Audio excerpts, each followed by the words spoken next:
Hi, I'm Auntie Dawn, and I've got the hiccups. I'd like to show you my hiccup cure.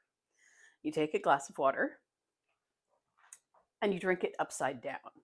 So I'm going to bend over and from drink from the opposite side of the glass.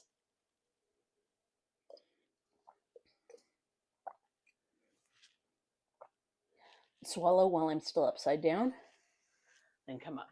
I think it worked this time. It works at least half the time. And even if it doesn't work for physiological reasons, resetting the diaphragm, at least it's something distracting to do while the hiccups do their thing. I hope this is as helpful to you as it is to me. See you next time.